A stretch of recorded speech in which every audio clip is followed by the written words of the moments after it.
जय हिंद दोस्तों। जिन स्टूडेंटों ने सीजीएल 2022 को टारगेट किया है उन स्टूडेंटों के लिए रेगुलर बेसिस पे इस चैनल पे मॉक टेस्ट प्रोवाइड किया जा रहा है। अभी इस चैनल पे जो है सीजीएल के रिगार्डिंग काम किया जा रहा है। धीरे धीरे करके जो भी एग्जाम एसएससी के द्वारा कंडक्ट किए जाते हैं उन सारे के रिगार्डिंग इस चैनल पे वर्क किए जाएंगे। देखिए, आज फिर एक नए मॉक टेस्ट की शुरुआत करते हैं। ध्यान से आपको हर एक क्वेश्चन को देखना है, वीडियो को पॉज करना है, उसके बाद आपको पहले खुद से करके देखना है। नहीं आपसे होता है फिर जाके आपको सॉल्यूशन को देखना है। 40 किलोमीटर की दूरी तय करने में ए बी से 2 घंटे अधिक समय लेता है। अगर ए अपनी चाल को दुगुना कर देता है तो 80 किलोमीटर की दूरी तय करने में वह बी से 1.5 घंटे अधिक समय लेता है तो बी को अपनी चाल से 120 किलोमीटर की दूरी तय करने में कितना समय लगेगा। देखिए,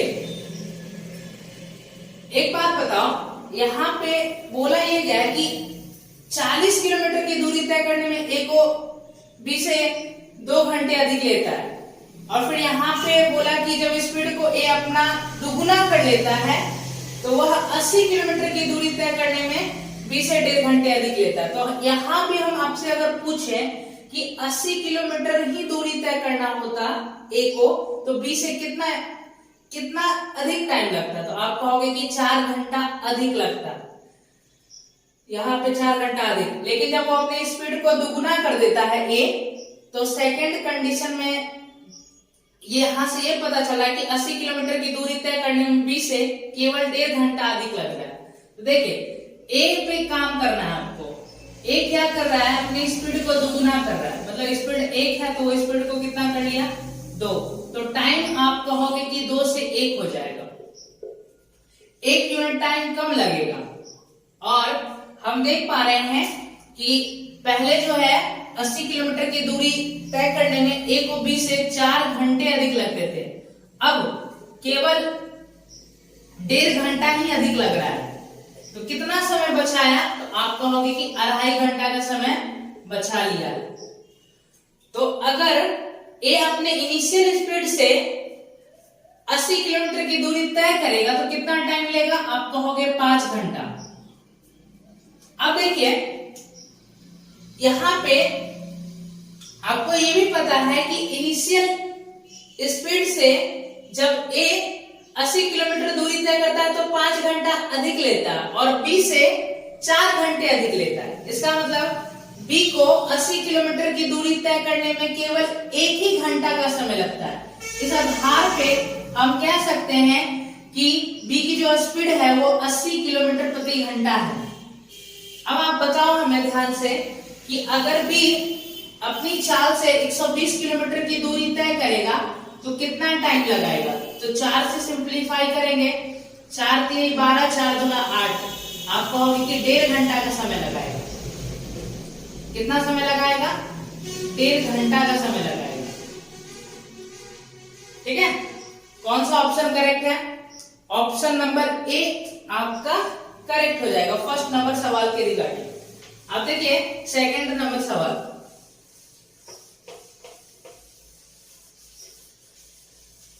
आपको पढ़ना है और सॉल्व करने का प्रयास करना, सॉल्व करिए। देखिए सेकंड में क्या बोला गया है, सेकंड में सवाल आपको दिख रहा होगा बोर्ड पे। यहाँ पे देखिए, यहाँ पे आपको एक कंसेप्ट पता होना चाहिए। Sine A is equal to cos B कब होता है, आप कहोगे साइन ए कॉस बी के बराबर तभी होता है जब ए प्लस बी का सम कितना हो 90 डिग्री, तभी ये पॉसिबल है, अन्यथा ये संभव नहीं है। तो हम कह रहे हैं कि देखो, इन दोनों एंगल का जो देखिए sine A is equal to cos B है, तो ये तभी संभव है जब इन दोनों का सम कितना हो 180 डिग्री। तो देखिए ये 60 हो गया तो ये कितना होगा, ये 60 हो गया तो इन दोनों का सम 90 होना चाहिए, तो ये वाला 30 होगा। तो 20 plus x is equal to 30 degree, तो यहां से x बराबर कितना आ गया 10 डिग्री, x का मान 10 डिग्री आ गया। अब करेंगे क्या, x का मान यहाँ पे पुट करके इसका इसका मान निकाल देंगे।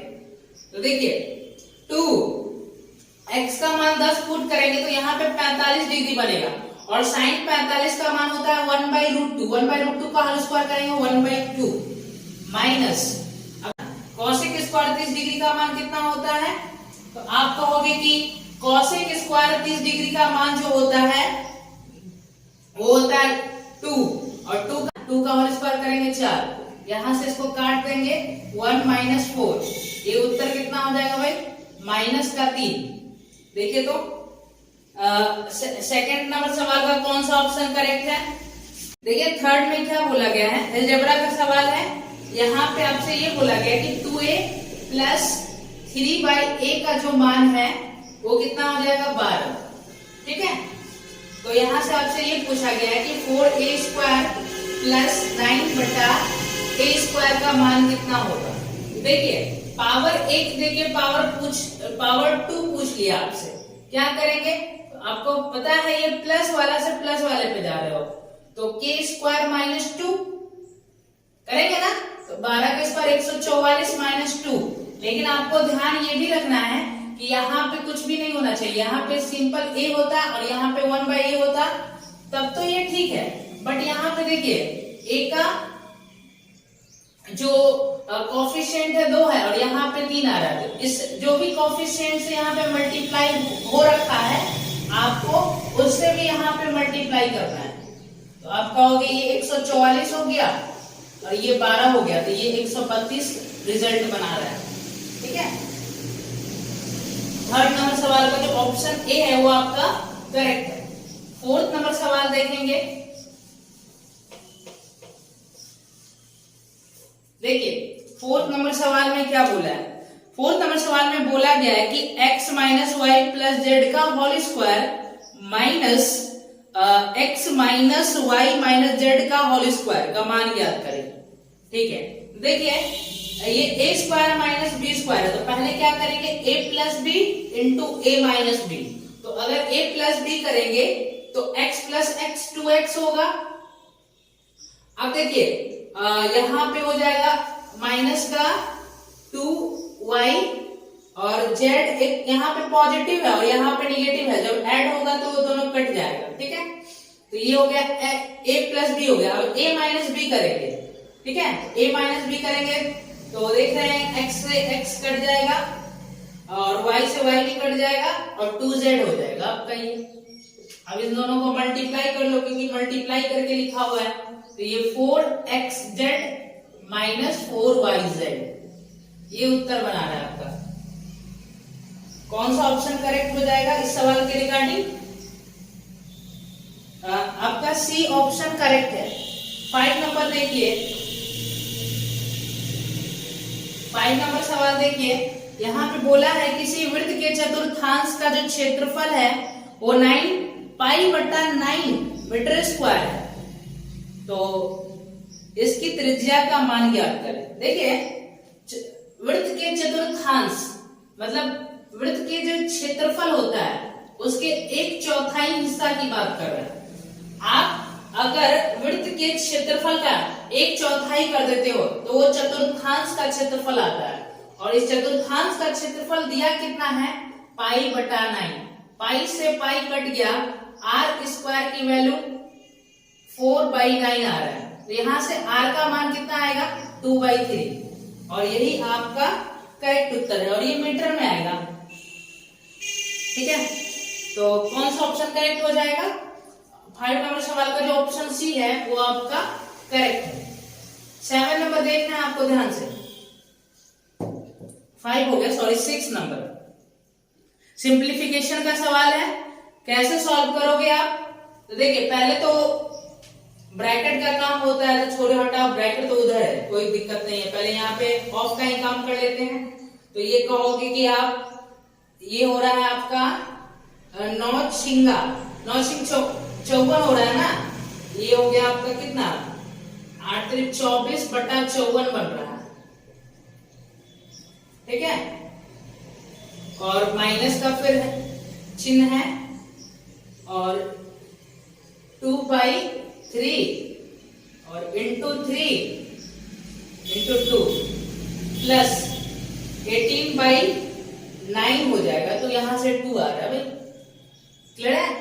3 से 3 कट गया आपका, तो ये 6 से कट जाएगा ना, 6 चौका 24, 6 से काट देंगे, 6 नम्मा 54, माइनस ये बन रहा है माइनस का 4 प्लस 2, तो ये हो जाएगा आपका माइनस का 2, 4 माइनस, देखिए 9 दूना 18 बटा 9, तो यहां से आपका आ रहा है माइनस का 14/9, तो ये सॉल्व करके कितना आएगा,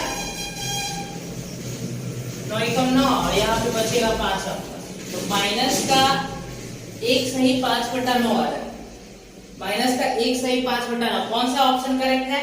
6 नंबर सवाल का ए ऑप्शन आपका करेक्ट हो जाएगा। 7 नंबर देखेंगे,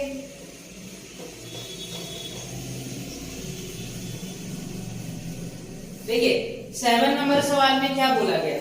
7 नंबर सवाल आपका डीआई का है, इसमें टेबल चार्ट दिया गया है।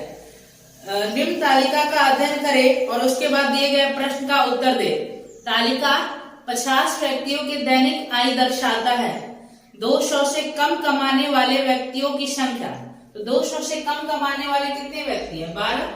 और फिर आगे बोला है कि 300 या उससे अधिक कमाने वाले व्यक्तियों की संख्या के साथ अनुपात, तो 300 से अधिक कमाने वाला, देखिए यहाँ पे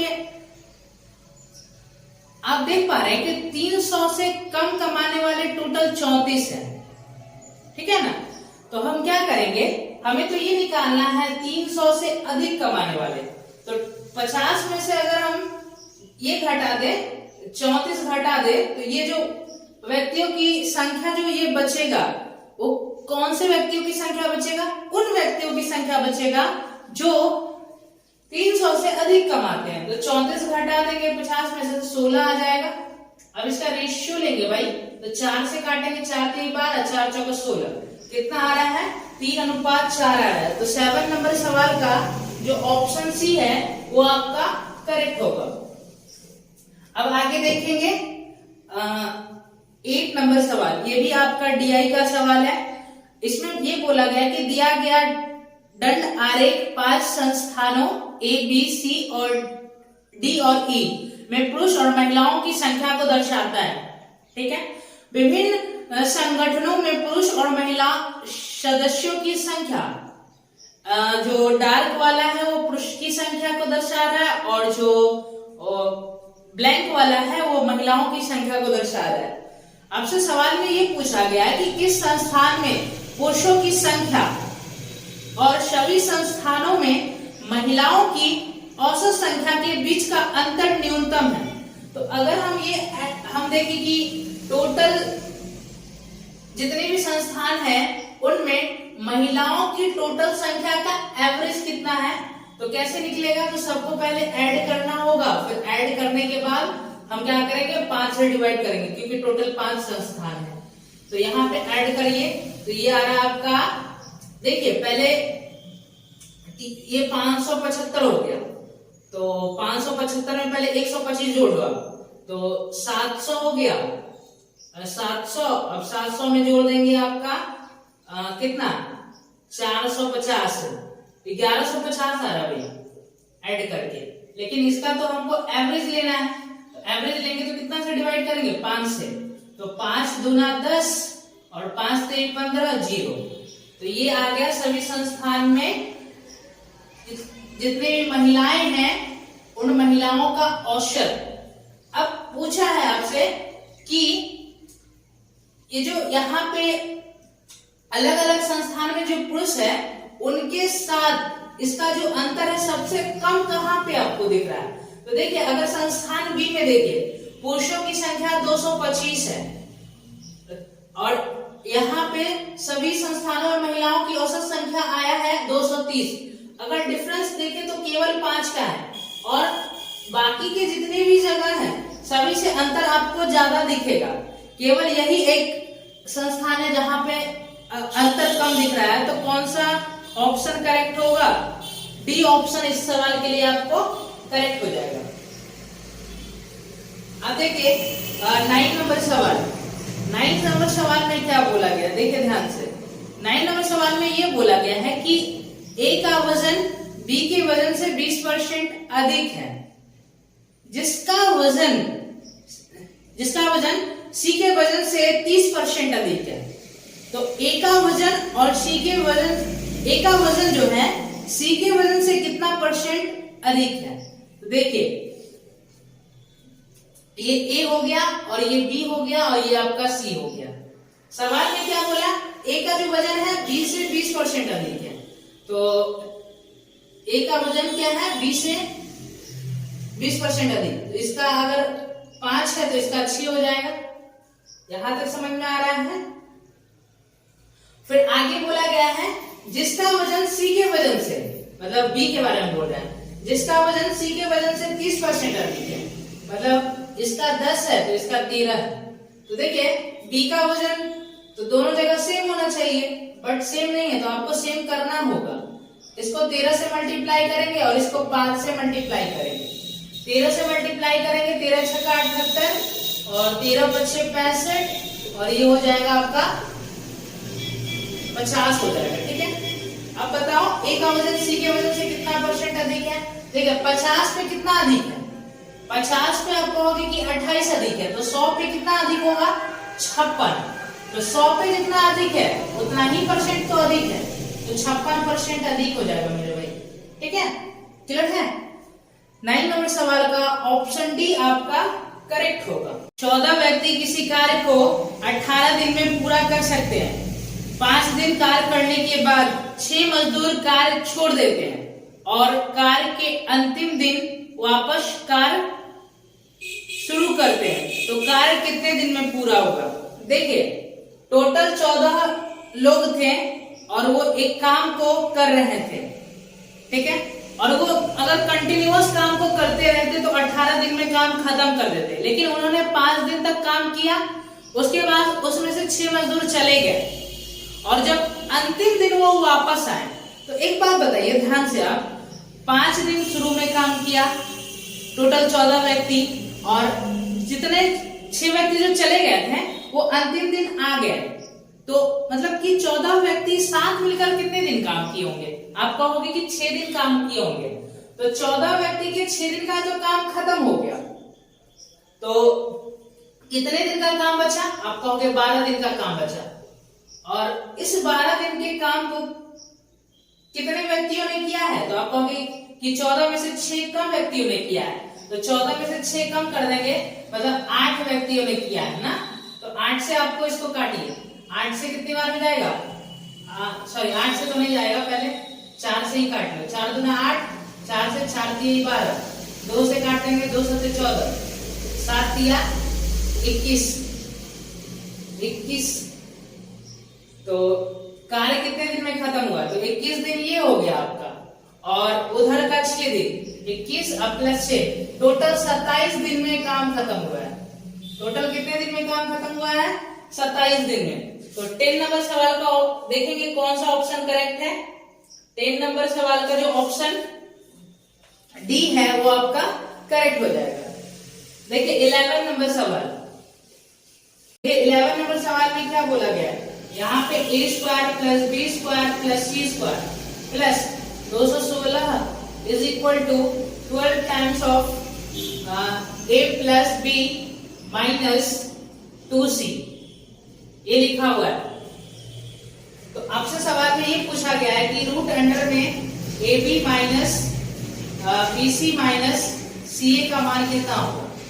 देखिए कैसे करेंगे, ये सवाल आपको जब भी दिखे ना तो आप समझ जाना ये कंप्लीटिंग द स्क्वायर फॉर्म वाला सवाल है। ठीक है, अब ऐसे सवालों में क्या होता है कि यहाँ पे केवल 2 दिखना चाहिए, जबकि यहाँ पे 12 है। तो अब क्या करो, इसको 2 गुना 6 लिख लो और 6 से अंदर में मल्टीप्लाई कर दीजिए, तो 6a plus 6b minus 12c हो गया। अब देखिए आप a b c का मान आप आसानी से आप निकाल सकते हो। कैसे निकालना है तो आपको ध्यान से देखना है। a का यहाँ पे कोएफिशिएंट कितना है 6, और यहाँ पे a स्क्वायर का कोएफिशिएंट कितना है 1 है, तो 6/1 मतलब 6 ही होगा। यहाँ पे देखिए b का कोएफिशिएंट कितना है 6, और यहाँ पे b स्क्वायर का कोएफिशिएंट 1 है, तो 6/1 मतलब 6 ही होगा। अब यहाँ पे देखो C का कोएफिशिएंट कितना है, माइनस का 12 और यहाँ पे 1, तो C स्क्वायर का कोएफिशिएंट 1 है ना, तो माइनस का 12/1 करेंगे, माइनस का 12 ही होगा। अब बस A B C का मान यहाँ पे रख के रिजल्ट निकाल लेंगे। ये आपका 36 बन रहा है माइनस, और ये आपका 72, तो प्लस का 72 हो जाएगा ना, माइनस माइनस प्लस। अब देखिए CA करना है ना, तो ये माइनस माइनस प्लस और 12 छिंगा 72, 72 दूना होता है 144, 144 में जोड़ देंगे 36, तो रूट के अंदर में हो जाएगा आपका 180। अब 180 को आप क्या लिख सकते हो, आप कहोगे कि ये 9 इंटू 20 तो लिख ही सकते हैं, और इसको और भी देखो 20 को ऐसे आप लिख सकते हो 4 इंटू 5। देखिए 9 का 3 बाहर आएगा और 4 का 2 बाहर आएगा, तो 6√5 इस सवाल का करेक्ट उत्तर हो जाएगा। क्या ऑप्शन में है 6√5? 11 नंबर सवाल के रिगार्डिंग जो ऑप्शन सी है वो आपका करेक्ट होगा। 12 देखेंगे, देखिए 12 नंबर सवाल में क्या बोला गया है,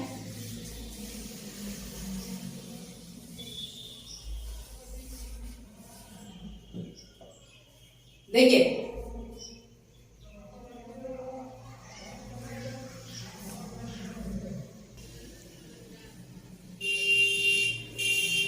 देखिए 12 नंबर सवाल, 12 नंबर सवाल में लिखा है कि x% वार्षिक साधारण ब्याज की दर पर कोई निश्चित राशि 3 वर्ष में 81,840 रुपया और 5 वर्ष में 92,400 रुपया हो जाती है।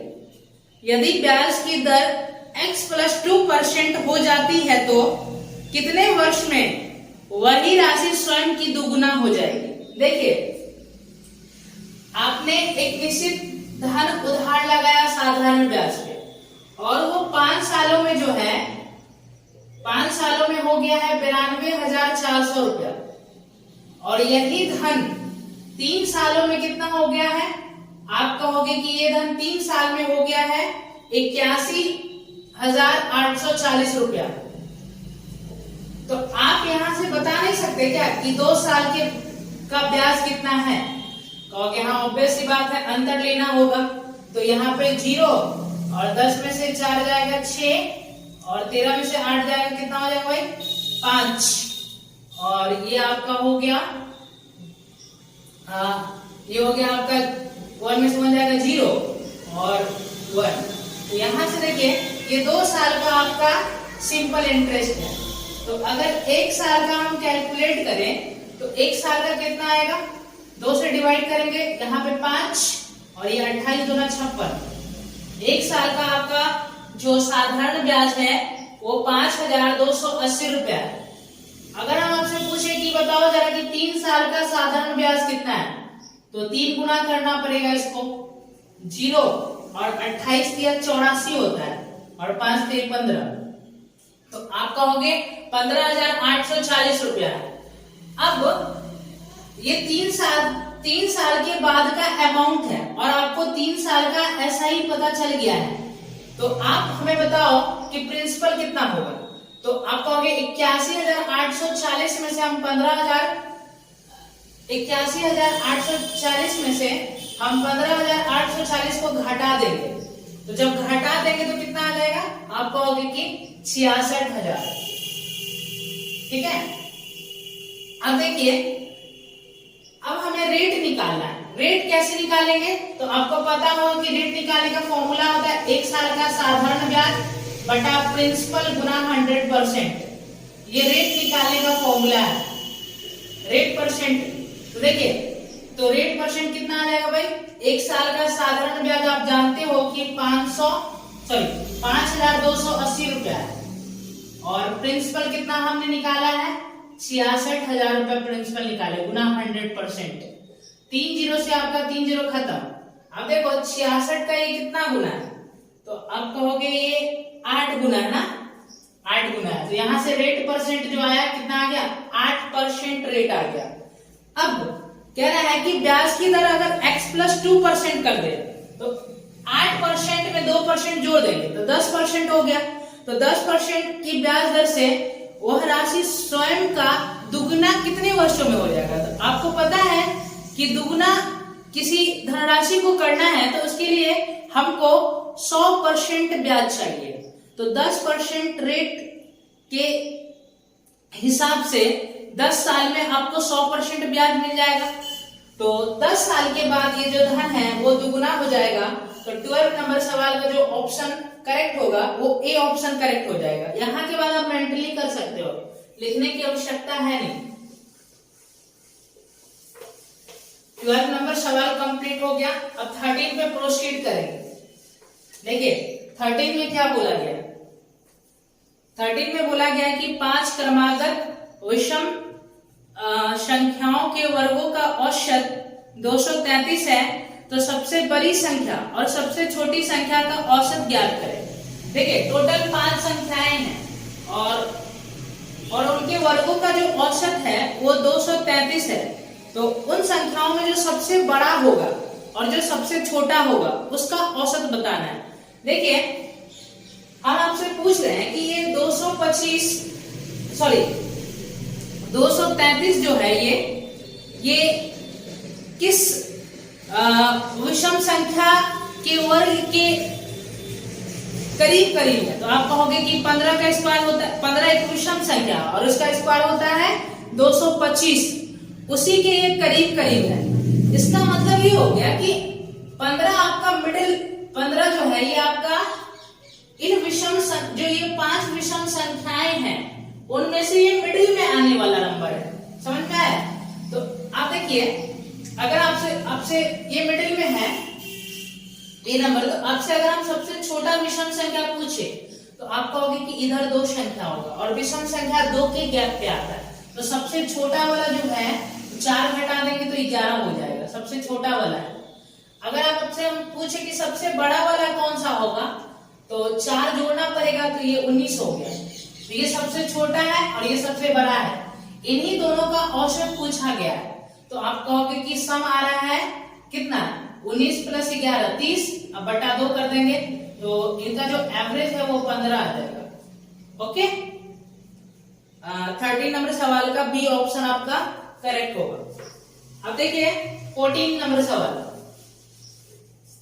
14 में क्या बोला गया, किसी वृत्त में जीवा AB और CD E पर प्रतिच्छेदित करते हैं। ठीक है, यदि CD 16 सेंटीमीटर है और DE = 6 सेंटीमीटर है, AE 12 सेंटीमीटर है, तो BE की लंबाई आपको बताना है। उसको बोलते हैं कि x है, तो x का मान बताओ। ठीक है, देखिए एक सर्कल है, एक सर्कल के अंदर 2 कॉर्ड इंटरसेक्ट कर रहे हैं। तो आपको एक प्रॉपर्टी पता होगा सर्कल के अंदर कॉर्ड इंटरसेक्ट प्रॉपर्टी। अगर एक सर्कल के अंदर 2 कॉर्ड इंटरसेक्ट करते हैं, एक का नाम है आपका AB, एक का नाम है CD। ये दोनों कॉर्ड क्या कर रहे हैं, एक दूसरे को E पॉइंट पे इंटरसेक्ट कर रहे हैं। सवाल में ये बोला गया था कि CD की लंबाई जो है वो 16 सेंटीमीटर है और D आपका 6 है। तो ये 6 है और ये पूरा 16 है, तो ये कितना होगा भाई, ये आप कहोगे कि 10 हो जाएगा। और AE आपका 12 है, तो इसकी लंबाई बोला है x है, तो x का मान बताओ। देखिए आपको पता होगा कॉर्ड सर्कल के अंदर में जब 2 कॉर्ड इंटरसेक्ट करते हैं तो इस लंबाई किसी भी एक कॉर्ड को आपको पकड़ लेना। जैसे हम इस कॉर्ड को पकड़ लिए तो CE से ED का जो गुणनफल होगा वो बराबर होगा AE से EB के गुणनफल के। तो देखिए C और ED का गुणनफल कितना आ रहा है, 60, 6 दाएं के 60। तो AE से EB का गुणनफल भी कितना होगा, 60 होगा। तो ये 12 है, तो यहाँ पे कितना लेना पड़ेगा, 12 × 5 = 60, 10 × 60। समझ में आ गया। तो आपका BE कितना होगा, BE हो जाएगा आपका 5 सेंटीमीटर। ओके, तो 14 नंबर सवाल का ऑप्शन आपका ए करेक्ट है। 15 नंबर सवाल देखिए। 15 नंबर सवाल में क्या बोला है, दैनिक मजदूरी 100 रुपया के गुणज में की सीमा के आधार पर किसी कारखाने के 39 श्रमिकों को 5 समूहों ए बी सी डी और ई में बांटा गया है। इन वर्गों को दिए गए आयत चित्र में दर्शाया गया है। बोला है कि 200 या अधिक लेकिन 400 से कम कमाने वाले दैनिक मजदूरों वाले कर्मचारियों की संख्या। देखिए, वैसे आपको दैनिक मजदूरी वाले कर्मचारियों की संख्या बताना है जो 200 से अधिक लेकिन 400 से कम कमाते हैं। देखिए, तो यहाँ पे आ रहा है 9 + 5 14 आ रहा है ना। ये 200 से तो अधिक और 400 से कम कमाने वाले हो गए।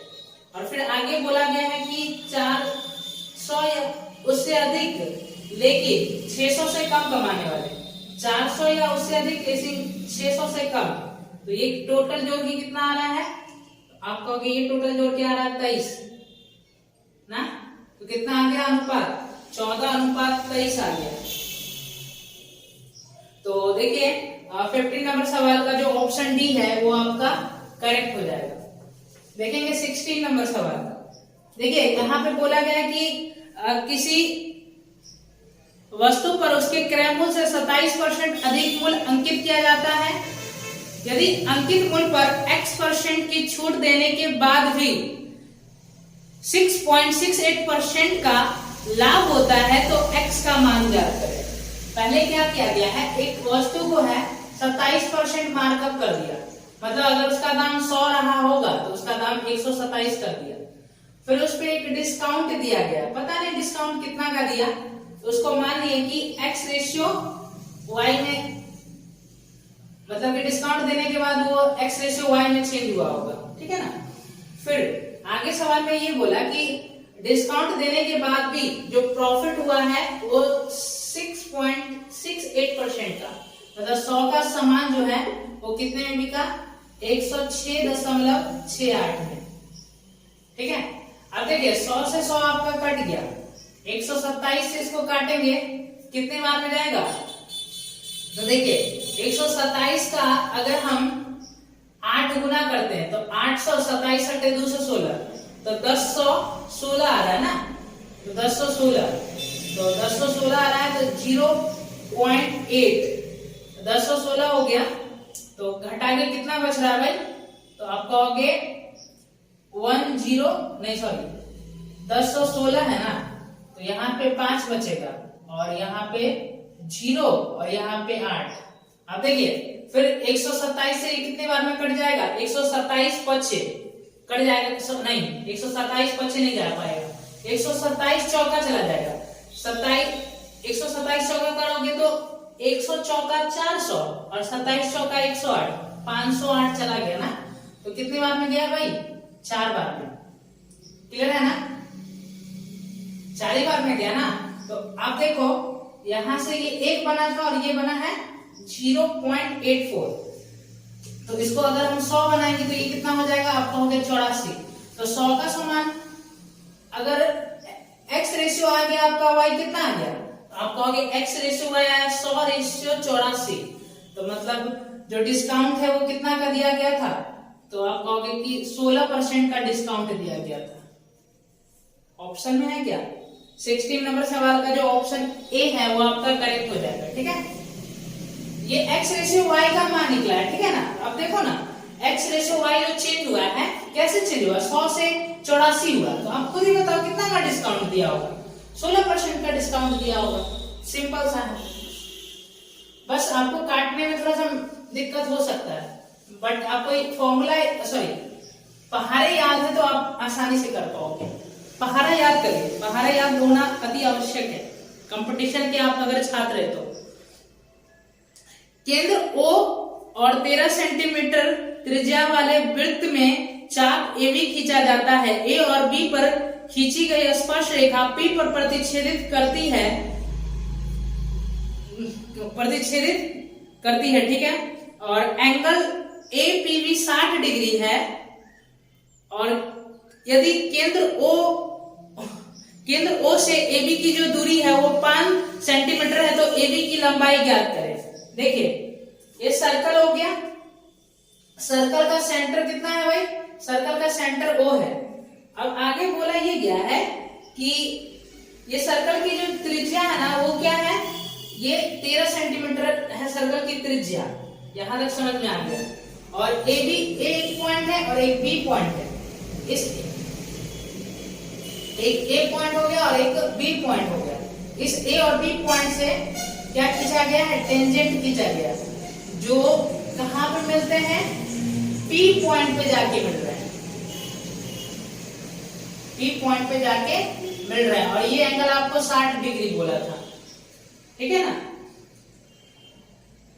और केंद्र से एबी की जो दूरी है वो 5 सेंटीमीटर है। यहां से देखिए ये 5 सेंटीमीटर है, और आपको पता है जैसे ये दूरी खींचे तो ये परपेंडिकुलर डिस्टेंस है, तो ये बाइसेक्ट होगा, दो बराबर भागों में पड़ जाएगा। और ये वाला दिया गया था आपको कितना, 13। तो आपसे एबी की लंबाई पूछा गया है। एक आपको हम बात बताते हैं, अगर ये आपको 5 दे ही दिया, ये आपको 13 दे ही दिया, तो ये खिंचवाने का फिर कोई तुक नहीं है। ये आपको खींचना ना खींचना कोई फर्क नहीं पड़ेगा, क्योंकि ये 5 है तो ये 12 होगा और ये 13 होगा। ट्रिपलेट होता है 5, 12, 13, जो पाइथागोरस प्रमेय को सेटिस्फाई करता है ना। 5, 12, 13 एक पाइथागोरियन ट्रिपलेट है। अब अगर ये 12 है तो ये भी 12 है, तो एबी का लेंथ कितना आ जाएगा, 24 सेंटीमीटर, ठीक है। तो 17 नंबर सवाल का बी ऑप्शन आपका करेक्ट हो गया। देखिए डी पैरेलल टू एसी है, तो ट्रायंगल बीडीई और जो समलंब चतुर्भुज एसीईडी है, इस दोनों के एरिया का अनुपात बताओ। देखिए यहाँ पे बोला गया कि एसी जो है वो डी के समानांतर है। तो जब आप ट्रायंगल बनाओगे तो थोड़ा होशियारी करिए, इसको एसी ले लो और इसको क्या ले लेंगे, इसको ले लेंगे बी। अब देखिए एसी क्या है, डी के पैरेलल है, तो डी पैरेलल टू एसी। और ये आपको कितना बोला है, बीडी की लंबाई आपको कितना बोला गया है, 3 बोला गया है, ठीक है ना भाई। और डीए बोला गया है 4। तो एक बात बताइए, यहां से यहां तक का जो लेंथ है वो 3 है, तो पूरा यहां से यहां तक का कंप्लीट लेंथ कितना आएगा, आप कहोगे 7। तो कॉरस्पॉन्डिंग साइड्स का रेशियो जो है वो 3:7 है, 3:7 है। तो एरिया का रेशियो क्या होगा, कॉरस्पॉन्डिंग साइड्स का जो रेशियो होता है, अगर उसका स्क्वायर कर दें तो एरिया का रेशियो होगा। तो एरिया का रेशियो आ गया 9:3 का स्क्वायर 9, 7 का स्क्वायर 49। तो ये आ गया एरिया का रेशियो। छोटू ट्रायंगल का जो एरिया है 9 है, और जो मोटू ट्रायंगल है उसका एरिया कितना है, 49 है। तो हमें इसका एरिया और इसके एरिया का अनुपात पूछा, तो इसका एरिया तो 9 है, आप कहोगे इसका एरिया 9, इस पूरे का एरिया 49, तो 9 को घटा देंगे 49 में से तो 40 आ जाएगा। तो यही इस सवाल के लिए करेक्ट उत्तर होगा। कौन से ऑप्शन में है ये सब उत्तर, 9:40, सी ऑप्शन आपका करेक्ट होगा इस सवाल के रिगार्डिंग।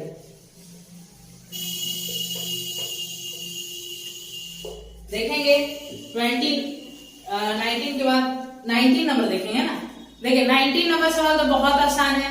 देखिए ये तो मेंटली हो जाएगा आपका। देखिए 10 × 10b 1 होता है यदि a + b का सम 90 डिग्री हो। तो देखिए 10 35 डिग्री और 10 55 डिग्री, तो a + b का सम कितना आ रहा है, 90, तो ये 1 बन जाएगा। अब देखिए cot a × cot b 1 होता है यदि a + b का सम 90 हो। cot 40 डिग्री और cot 50 डिग्री 1 हो जाएगा, क्योंकि a b का सम कितना है, 90 है, और 10 45 तो आप जानते ही हो कि 1 होगा। तो ओवरऑल जो रिजल्ट बना वो कितना बना, 1। 19 नंबर सवाल का जो ऑप्शन डी है वो आपका करेक्ट हो जाएगा। 20 नंबर सवाल देखेंगे। देखिए 20 में क्या बोला है, एक त्रिभुज है एबीसी, और वो कैसा त्रिभुज है, एक समद्विबाहु त्रिभुज है। एबी और एसी पर क्रमशः डी और ई इस प्रकार स्थित है कि डी बीसी के समानांतर है और डी की लंबाई एबी की लंबाई की आधी है। सॉरी, डी की लंबाई जो है बीसी की लंबाई की आधी है। और आगे बोला गया है कि यदि एडी सी और बीसी का जो सम है वो 30 सेंटीमीटर है, तो चतुर्भुज बीसीईडी का परिमाप ज्ञात करें। देखिए एबीसी एक समबाहु त्रिभुज है, समद्विबाहु नहीं, समबाहु। एबीसी क्या है? एक समबाहु त्रिभुज है, एबीसी। ये हो गया आपका इक्विलैटरल ट्रायंगल। अब इसमें बोला था कि एबी पे पॉइंट है एक डी और बीसी पे पॉइंट है ई, और डीई क्या है भैया? डीई पैरेलल टू बीसी है। और सवाल में ये बोला गया था कि ये जो डी पॉइंट है ना, वो क्या है? एबी का मिड पॉइंट है, ठीक है। और जो देखिए मिड पॉइंट बोला नहीं गया था यहाँ पे, जैसे हमें ये बोला गया कि डी जो है ये बीसी की आधी है, तो हम समझ गए कि ये डी पॉइंट जो है ये एबी का मिड पॉइंट है, और जो पॉइंट ई है वो बीसी का मिड पॉइंट है। ये दिमाग, क्योंकि आपको थ्योरम पता होगा, mid point theorem. Mid point theorem में ये होता है कि कोई भी ट्रायंगल होता है, तो अगर डी, जैसे ये पॉइंट इस साइड का, ये वाला जो पॉइंट है इस साइड का मिड में है और इस साइड के मिड में ये पॉइंट है, तो ऑब्वियस सी बात है कि इसका जो लेंथ होगा इसका आधा होता है, ये लेंथ होता है ना। और ये इक्विलैटरल ट्रायंगल है, और आप जानते हो कि डी जो है इसका मिड पॉइंट है, तो ये 1:1 में होगा, ये भी 1:1 में होगा ना। और देखिए ये तो सवाल में ही बोला है कि अगर ये 2 है तो ये कितना हो जाएगा? 1। अब देखिए आपको 3 जो है, आपको डी उसके बाद सी कितना है? 1, डी सी और बी सी ना। इस तीनों के लेंथ का सम दिया, तो लेंथ का सम कितना आ रहा है आपके अकॉर्डिंग? रेशियो में आ रहा है 4 और एग्जैक्ट है 30 सेंटीमीटर। तो अब से पूछा गया है कि ये जो चतुर्भुज है ना, इसका पेरीमीटर कितना होगा? तो आप कहोगे ये 3 + 2 5 की वैल्यू बताना है, तो 1 की वैल्यू कितना आ गया? 30/4। हमें तो 5 की वैल्यू बताना है, तो गुना 5 सेंटीमीटर। 2 से काटेंगे, 2 बार में कटेगा, ये कटेगा कितनी बार में? 15 बार। तो 15 × 5 = 75, 75 का आधा 37.5 सेंटीमीटर। देखिए कौन सा ऑप्शन करेक्ट है? 20 नंबर सवाल का जो ऑप्शन बी है वो आपका करेक्ट हो जाएगा, ठीक है। इसको इरेज करेंगे।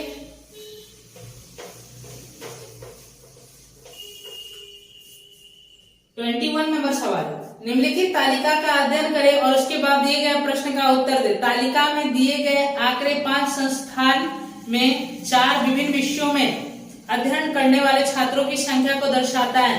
संस्थान ए और सी में मिलाकर कंप्यूटर विज्ञान का अध्ययन करने वाले, ए और सी में मिलाकर ना कंप्यूटर विज्ञान का अध्ययन करने वाले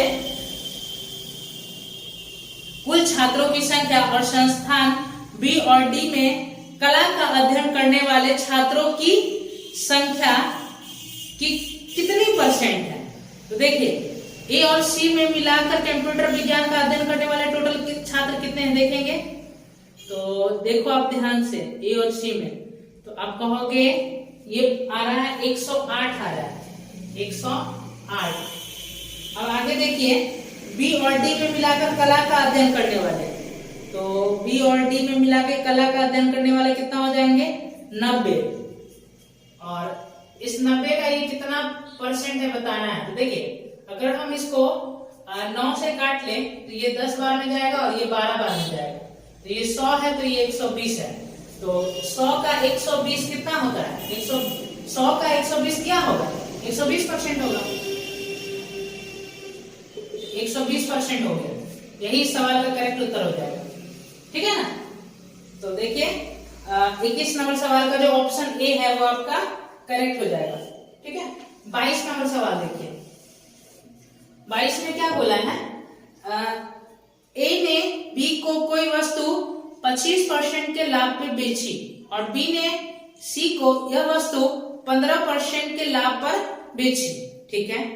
बी का लाभ ए के लाभ से 40% कम है, ठीक है, समझ में आया। तो ए के लिए उस वस्तु का क्रय मूल्य ज्ञात करें। देखिए टोटल 3 लोग हैं, एक ए हो गया, दूसरा बी, तीसरा सी। देखिए यहाँ पे ये बोला कि ए ने बी को एक वस्तु 25% के लाभ पे बेचा, मतलब 4 के सामान को 5 में बेच दिया, ठीक है। और फिर बी ने सी को यह वस्तु 15% के लाभ पे बेचा, 15% के लाभ पे, मतलब 20 के सामान को कितने में बेच दिया, 23 में बेच दिया। अब देखिए खरीद रेट तो बी का यहाँ भी सेम होना चाहिए, यहाँ भी सेम होना चाहिए, बट सेम नहीं है, तो 4 से गुना करके सेम कर लेते हैं। ये तो 16 हो गया और ये 20 हो गया और ये 23 हो गया। अगर हम ए का प्रॉफिट देखें, ए ने क्या किया था, 16 में किसी वस्तु को खरीद के 20 में बेच दिया, तो ए को प्रॉफिट था 4 का। और ससुरा बी ने क्या किया, बी ने 20 में खरीद के किसी वस्तु को कितना में बेचा, तो आप कहोगे कि 23 में बेचा, तो इसको प्रॉफिट कितना का है, 3 का प्रॉफिट है। तो आपको दिख नहीं रहा क्या कि ए का प्रॉफिट बी के प्रॉफिट से 1 यूनिट ज्यादा है, और सवाल में इसकी वैल्यू बोला है, कितना बोला है भाई, 40 रुपया। तो पूछा आपसे ये कि ए ने वह वस्तु कितने में खरीदा था, तो ए ने तो 16 यूनिट में खरीदा था, तो 16 यूनिट की वैल्यू कितना आएगा, 640 रुपया।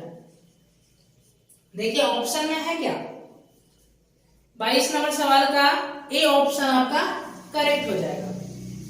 23 नंबर सवाल देखिए,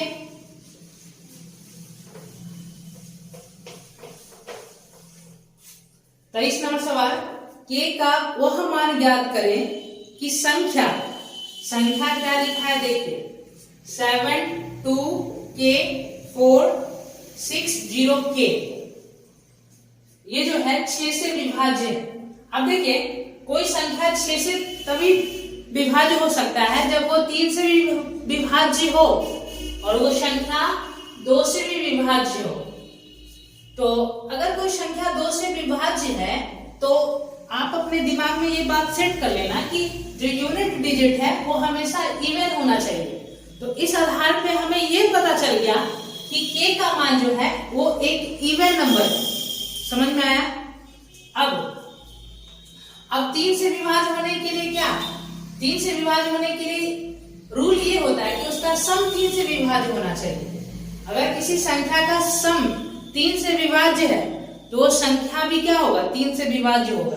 तो देखिए 7 और 2 9 हो गया, ये 3 से विभाज्य होता है, 6 भी 3 से विभाज्य होता है।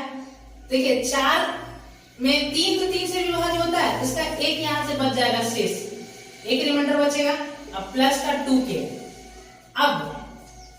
अब हम समझ रहे हैं कि यहाँ पे k का मान हमें इवन रखना है और यहाँ पे जो भी k का मान लेंगे उससे ये 3 के मल्टीपल के फॉर्म में आना चाहिए, जैसे 3 6 ऐसे करके 9 ऐसे करके आना चाहिए, मतलब 3 के मल्टीपल के फॉर्म में आना चाहिए। तो हम कहेंगे भाई एक तो तुम ले ही नहीं सकते क्योंकि इसको इवन रखना है। आप कहोगे 2 ले लो, कहेंगे अगर आप 2 लोगे तो यहाँ पे 5 आ रहा है, फिर वो 3 से नहीं कटेगा, तो फिर कहेंगे कि 3 ले लो, 3 लेंगे तो फिर 7 आ जाएगा, तो 3 भी नहीं करेगा। 4 लेंगे तो 4 दूना 8 प्लस 1 9, तो हाँ k का मान कितना लेना पड़ेगा, 4 लेना पड़ेगा। और आप कुछ भी लोगे तो नहीं होगा, जैसे 5 लोगे तो 11 आ गया, समझ रहे हो ना? आप लेके चेक कर सकते हो। तो कौन सा ऑप्शन करेक्ट होगा 23 नंबर का, ए ऑप्शन आपका करेक्ट हो जाएगा। k का मान यहाँ पे 4 लेना होगा। अब जैसे ही 4 लेंगे तो 2 से भी कटेगा, साथ में 3 से भी कट जाएगा, क्योंकि यहाँ पे जो सम बनेगा वो 3 से डिविजिबल होगा। तो सम 3 से डिविजिबल तो संख्या भी 3 से डिविजिबल। समझ में आ रहा है? 24 नंबर देखिए, यदि सेक और ब्रैकेट में लिखा हुआ है 5 alpha minus 15 degree is equal to cosec 15 minus 2 alpha. तो देखिए यहां से आप कह सकते हो कि सेक ए अगर कॉसेक बी के बराबर है तो इस बिहाफ पे ए प्लस बी का सम कितना होना चाहिए, 90 डिग्री होना चाहिए। ठीक है ना भाई? तो इन दोनों का सम अगर 90 करना है तो दोनों को जोड़ेंगे तो कितना आ रहा है, इस दोनों एंगल का मान को जोड़ो, आप कहोगे कि 3 अल्फा होगा और इसकी वैल्यू बोला गया है 90 डिग्री। तो यहां से अल्फा कितना होगा, अल्फा हो जाएगा आपका 30 डिग्री। अब इस अल्फा का मान हमें पता चल गया, अब इस अल्फा का इस्तेमाल करके इसका उत्तर निकालेंगे। तो 30 cos 30 डिग्री का मान होता है √3/2, sin 60 डिग्री का मान कितना हो जाएगा भाई, sin 60 डिग्री का मान भी होता है √3/2, प्लस यहाँ पे 30 डिग्री रखेंगे तो 15 या 45, 345 का मान 1 होता है। देखिए √3 का आधा, √3 का आधा मतलब कंप्लीट √3, आधा प्लस आधा 1 हो जाता है ना, तो √3 + 1 हो गया इस सवाल का उत्तर। देखिए 24 नंबर सवाल का ए ऑप्शन आपका करेक्ट हो गया। लास्ट सवाल होगा आज के इस बेहतरीन सेशन का 25 नंबर सवाल। देखिए 25 नंबर सवाल में क्या बोला है, दो संख्याएं ए और बी का अनुपात 5:8 है। यदि ए और बी प्रत्येक में 5 जोड़ा जाता है तो अनुपात 2:3 हो जाता है। तो ए और बी में अंतर ज्ञात करें। ठीक है, दो संख्याएं, एक ए है दूसरा बी है, इसका सवाल में जो अनुपात बोला गया है वो 5:8 है। आप अब क्या किया आपने, दोनों को इक्वल अमाउंट से आपने बढ़ाया, आपने इसको भी 5 बढ़ाया, आपने इसको भी 5 बढ़ाया और अनुपात जो है वो कितना हो गया, 2:3 हो गया। देखिए आप अगर दोनों साइड इक्वल अमाउंट से बढ़ा रहे हो तो ये सेम गैप से बढ़ना चाहिए, बट ऐसा नहीं हो रहा है। तो इसका मतलब ये हुआ कि ये अभी रेशियो बैलेंस नहीं है, अभी आप सवाल नहीं कर सकते हो। तो आपको पहले रेशियो को बैलेंस करना होगा। तो पहले देखो आपको यहाँ और बता दे कि ये बैलेंस क्यों नहीं है, क्योंकि अंतर देखो आप, यहाँ पे अंतर कितने का आ रहा है, यहाँ पे 3 का अंतर आ रहा है, यहाँ पे अंतर 1 का आ रहा है, इसी वजह से बैलेंस नहीं। तो आपको अंतर को इक्वल करना होगा। अगर यहाँ 3 का अंतर है तो यहाँ भी 3 का अंतर होना चाहिए। तो देखिए अगर अंतर 3 का करना है तो आपको करना क्या होगा, इसको 3 से मल्टीप्लाई करना होगा। जैसे ही आप 3 से मल्टीप्लाई करोगे तो यहाँ पे भी अंतर 3 का हो जाएगा। तो 3 से मल्टीप्लाई करेंगे तो ये 6 हो गया और ये कितना हो जाएगा, 9 हो गया। आप देखो ध्यान से, अब सेम गैप से बढ़ रहा है, आपको आगे 5 से 6 हो रहा है, 1 के गैप से बढ़ रहा है, 8 से 9 हो गया, 1 के गैप से बढ़ रहा है। तो 1 यूनिट की वैल्यू कितना आ गया, 1 यूनिट की वैल्यू 5 आ गया। अब दोनों संख्याओं का अंतर पूछा गया, तो अंतर कहीं से भी निकालो सेम ही होगा। तो अंतर यहाँ पे कितना का है, 3 का, मतलब 3 की वैल्यू पूछा गया, तो 3 की वैल्यू कितना आ जाएगा, 15। कौन सा ऑप्शन करेक्ट है, 25 नंबर सवाल का जो ऑप्शन सी है वो आपका करेक्ट है। देखिए ये सेशन आपका कंप्लीट हो गया। ये मॉक टेस्ट आपने दिया है तो आपके कितने स्कोर हो पाए, आप कमेंट सेक्शन में अपना स्कोर जरूर से शेयर करें। धन्यवाद।